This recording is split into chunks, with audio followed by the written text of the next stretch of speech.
اقول لك على معلومه وانت حره يا تصدقيها يا بلاش. كورنيش اسكندريه طبعا عارفاه. الكورنيش ده اتعمل في عهد حكومه صدقي باشا اللي كانوا بيقولوا عليه عدو الشعب. الكورنيش ده اتكلف 50,000 جنيه، والشركه اللي نفذته شركه مقاولات طلياني كسبت فيه قرش ساعة واحد، والكورنيش لسه زي ما هو. النهارده لما يحبوا يغيروا متر واحد في السور او يحطوا دكه على الشط بتتكلف 50,000 جنيه. بس حضرتك اكيد عارف ان قيمة الفلوس اتغيرت.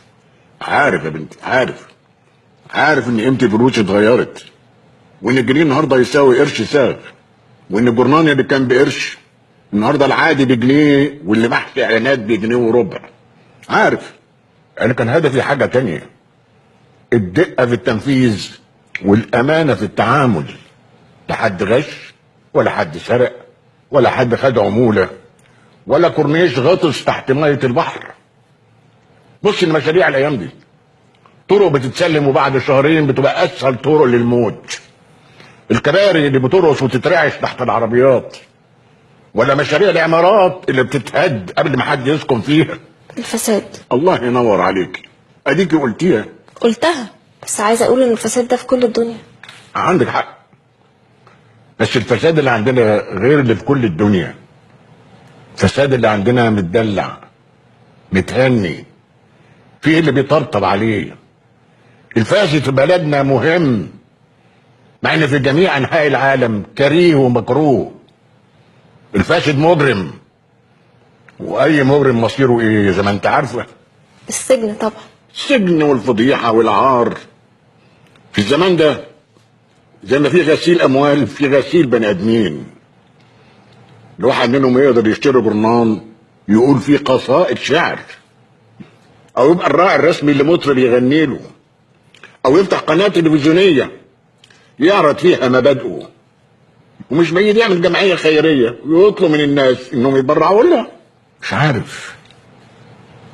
مش عارف ليه في مسؤولين كبار وكبار جدا بيزعلوا قوي لما نجيب سيره الفساد، زي ما يكون بتجيب سيره ستاتهم بشيء بطال. لا، هو الفساد جميل وانا مش عارف؟ باشمهندس احمدي، ما جربتش تكون فاسد ولو لمره واحده؟ مفيش حاجه يا بنت اسمها فاسد لمره واحده، ده مستحيل. فساد ده ادمان. فساد ده زي مؤاخذة الجنس، لما البني ادم يجربه ولو مره سواء راجل او ست يبقى عاوز منه على طول. الفساد بيكون غريزه اساسيه يا بنتي. ممكن اسال السؤال بطريقه تانية؟ ليه حضرتك ما طلعتش فاسد وكان في امكانك تكون فاسد؟ ما كانش عندي فرصه اني اكون فاسد. كنا بنخاف ربنا والناس، اولادنا واهالينا، وكانت الرقابه شديده والدوله كان ايدها عافيه. كنا راضيين بالستر والصحه والشرف. ما هو زمان كان في حاجه اسمها شرف بنخاف عليه. مصر طول عمرها كان بتأثر في غيرها، دلوقتي هي أكبر بلد بتتأثر بغيرها. المصريين اللي سابوها وسافروا وعاشوا بعيد عنها سنين سواء طويلة أو قصيرة، لما رجعوا معاهم عادات البلاد اللي كانوا فيها. عشان كده حصلت للناس حالة انبطاح. يعني ايه يا فندم حاله انبطاح؟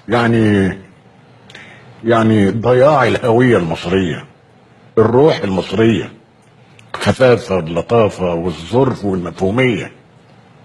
بزعل قوي لما بشوف الناس في الشوارع ماشية مكشرة. معذورين يا باشمهندس، هما يعني كانوا لاقي حاجه تبسطهم والفرحه ما ظهرتش على وشوشهم؟